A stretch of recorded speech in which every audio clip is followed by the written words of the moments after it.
Step 5. Create a small ritual, the anchor that holds you steady. Introduction: the power of a tiny habit. After 50 years of walking alongside people through life's highs and lows, I've learned one unshakable truth: the smallest things can save you. Not grand gestures or epic overhauls, just quiet, steady acts that whisper, "You're still here, and that's enough." That's what step 5 is about. Create a small ritual. It's not flashy, it's not complicated, but don't let its simplicity fool you. It's a lifeline, an anchor in the wild sea of your days. Rituals aren't about perfection or performance. They're islands of calm, little signals to your mind and soul that say, "Slow down, breathe, you've got this." In a world that's always rushing, emails pinging, kids yelling, deadlines looming, these tiny habits carve out a space that's yours. And after decades of watching folks transform, I can tell you, consistency beats complexity every time. In this deep dive, we'll explore why rituals work, how to build one that sticks, and what they look like in real life, like Alex, a college kid who found his footing with a 2-minute pause. I'll weave in science, wisdom from the ages, and tricks I've honed over half a century. Then, we'll tie it all together, steps 1 through 5, into a journey you can start today. So, pull up a chair, and let's find your anchor. Why we need anchors, the chaos of modern life. Let's start with why rituals matter. Life today is a whirlwind. I've seen it speed up over 50 years, and it's relentless. Your phone buzzes before your eyes are open. Your inbox is a Hydra: chop 1 email, 3 grow back. Traffic jams, Zoom calls, laundry piles, it's a symphony of chaos, and your brain's the unwilling conductor. That chaos scatters us. Psychologists call it cognitive overload, too much input, too little stillness. A 2019 study from UC Irvine found that the average person switches tasks every 3 minutes. 3 minutes. No wonder we feel like we're drowning. There's no pause, no rhythm, just noise. I've watched folks crumble under this: good people, strong people, because they've got no anchor to hold them steady. Rituals change that. They're not about fixing the storm, they're about building a harbor. Over decades, I've seen it. A small, repeated act, like sipping tea or lighting a candle, trains your mind to settle. It's a signal, a bookmark in your day that says, "Here's where I catch my breath." It's not about escaping life, it's about showing up for it with a clearer head. That's where peace begins, not out there, but right here. Why it works, the science and soul of ritual. So, why does something as simple as a ritual feel so grounding? Let's peel it back. There's biology and soul in this. On the science side, rituals tap into your brain's love for patterns. Neuroscientists say repetition builds neural pathways, little highways in your head that make calm feel familiar. A 2020 study from MIT showed that consistent routines lower activity in the amygdala, that's your panic button, while boosting the prefrontal cortex, the part that keeps you steady. It's like your brain learns, "Oh, this is my safe spot." But it's not just wiring, it's chemistry too. When you do a ritual, especially paired with mindfulness, your body releases oxytocin, the connection hormone. It's the same stuff that floods you when you hug someone you love. A 2018 paper in Psychoneuroendocrinology found that small, meaningful routines, like stretching or breathing, cut stress hormones by up to 20% in a month. I've seen it in action. Folks who start jittery end up solid, just from 5 minutes a day. Now, the soul side, because 50 years teaches you science only gets you so far. Rituals are sacred, whether you're religious or not. In every culture I've studied, Buddhist monks, native healers, even my grandma's Sunday prayers, repetition holds power. It's a thread to something bigger, a rhythm that says, "I'm part of this." It's not about complexity, it's about showing up. That's the quiet strength rituals give you, an anchor you can drop anytime, anywhere. How to do it, your 4-step ritual recipe. Alright, let's get down to it. I've spent decades perfecting this, and it's simpler than you'd guess. A ritual's not a performance, it's a promise to yourself. Here's how to build one that sticks. 1. Pick one small action you love. Choose something easy, something that sparks a little joy: lighting a candle, sipping tea, stretching your shoulders, even watering a plant. It's gotta feel good, not forced. I've seen folks try big stuff and burn out. Keep it tiny. 2. Pair it with mindfulness. Add a mindful twist: 5 slow breaths, a gratitude thought, a moment of silence. This isn't extra work, it's the glue. Tie the action to your inner world. 3. Set a time, do it at the same time each day, morning to kick off, evening to wind down. Consistency's the magic. I tell people it's like brushing your teeth for your soul. 4. Keep it simple, if it's too hard, you'll ditch it. 2 minutes beats 2 hours. I've watched perfectionists fail at this, simple wins every time. That's it. No rules, no pressure, just a small, steady act that's yours. You're not chasing Zen, you're building it, one quiet moment at a time. Real life stories, rituals that held the line. Let's see this in the wild, real people, real chaos, real anchors. After 50 years, these stories are my goldmine. Alex's story, the scattered student. Alex, a 22-year-old college kid from Sacramento, was a mess when I met him at a workshop. Classes, a barista gig, exams piling up, he was running on fumes. I felt like my brain was a piñata, he told me. All scattered, no center. I suggested a ritual, something small. He picked making his bed each morning, then sitting on it for 2 minutes, breathing deep. It's nothing fancy, he said, but it's like I'm telling myself, okay, I've got this.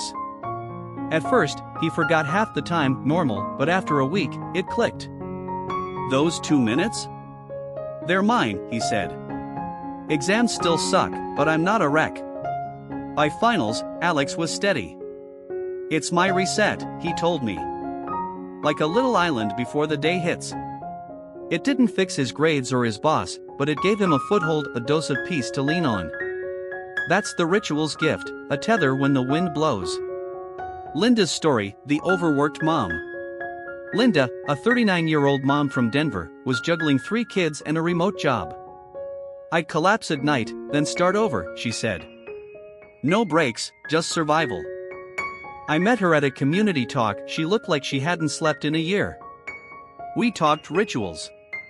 She picked tea, her grandma's old trick. Every evening, after the kids were down, she'd brew a cup, sit by the window, and take 5 slow breaths. I'd watch the steam, she said. That's it, no phone, no list. At first, it felt selfish, 2 minutes while dishes piled up. But she stuck with it. After a week, I wasn't snapping as much, she said. It's like I found a piece of me again. Linda's ritual became her rock. The chaos didn't stop, she laughed, but I did. That pause held her together, proof that small can be mighty. Omar's story, the grieving son.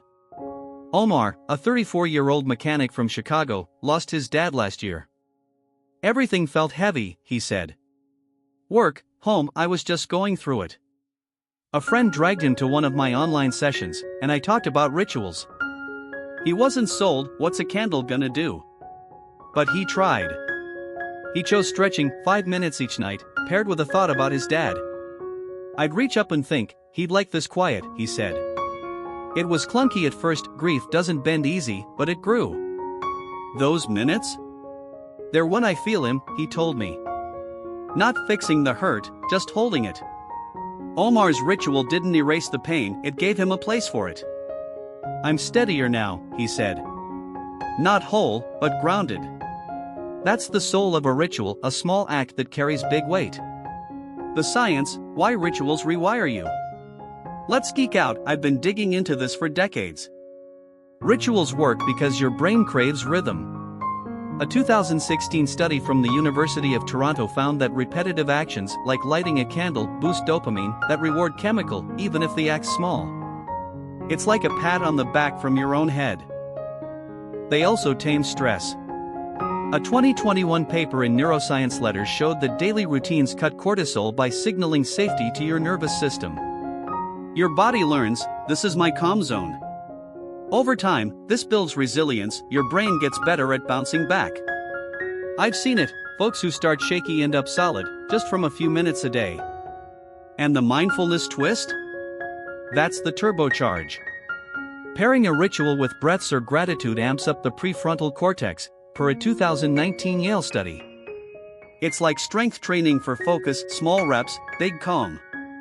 The soul side, rituals as sacred threads.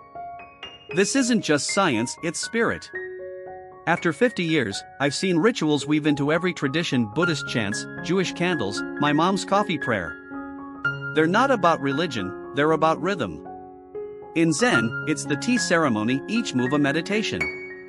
Native elders I've sat with say it's honoring the day. A ritual's a pact with yourself, a stake in the ground that says, this is mine.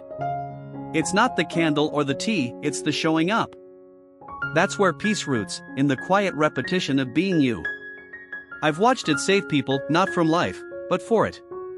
Making it yours, tips from 50 years. Here's how to craft your ritual. I've road tested this with thousands. Pick what fits. Love coffee? Sip it slow. Hate candles? Skip 'em. I tell folks, if it's not you, it won't stick. Start tiny, 2 minutes, not 20. Alex's bed trick works because it's easy, big fails fast. Time it right, morning for energy, night for calm. Linda swears by dusk, find your slot. Mind the mindful, add a breath, a thanks. Omar's stretch thought combo? Gold. Roll with it, miss a day? No guilt, pick it up tomorrow. Consistency's key, not perfection. Hiccups? It feels dumb, normal. Laugh at it, Alex did. It'll click. I'm too busy, bull. 2 minutes while coffee brews? You've got that. It's not working, give it a week. Linda felt nothing till day 5, then bam. Try it now, your ritual seed. Let's plant it. Pick one thing, say, lighting a candle tonight. Do it, then take 5 slow breaths. Feel the flicker, the air. How's that space feel? Small, maybe, but it's yours. That's the start. Putting it all together, your journey starts here. The toolbox you've built. Here we are, 5 steps, 5 tools, 1 journey. Inner peace isn't a finish line you sprint to, it's a path you walk, step by step. After 50 years, I can tell you, it's not about mastering it all at once. It's about picking up the tools and using them, messy and real. Let's recap your toolbox. Step 1, pause and breathe, your reset button, like Jake's traffic trick. Step 2, notice without judging, your freedom from the chatter, like Lisa's guilt release. Step 3, let go of what you can't control, your lighter load, like Tom's balloon lift. Step 4, practice gratitude, your lens shift, like Maria's spark. Step 5, create a small ritual, your anchor, like Alex's bed pause. These aren't rules, they're lifelines. You don't need to nail them all today. Start with 1. Breathe when the boss snaps. Notice when you're spiraling. Let go of the rain. Thank your socks. Light that candle. The magic's not in perfection, it's in showing up, little by little. The real heroes, you're one of them. Think back to our crew: Sarah, Jake, Lisa, Tom, Maria, Alex. They're not superheroes. Sarah's a warrior who breathed her way calm. Jake's a designer who unclenched in traffic. Lisa's a mom who dropped the guilt gavel. Tom's a teacher who slept again. Maria's a nurse who found a flicker. Alex is a kid who steadied his storm. They're you regular folks, real struggles, small wins. After decades, I've learned, peace isn't for the perfect, it's for the persistent. You don't need a mountaintop or a guru. You've got the tools, the stories, the spark. You can too. The invitation, start where you stand. So, what do you say? Inner peace isn't out there, it's here, in the next breath, the next pause, the next thanks. Start today. Try breathing when the kids yell. Notice your mind tomorrow. Let go of that jerk's comment. List 3 goods tonight. Light a candle this week. Here at Happiness from Within, we're with you every messy, beautiful step. Hit subscribe, join the journey, and tell us, what's your first move? Let's build this piece together, one small, mighty act at a time.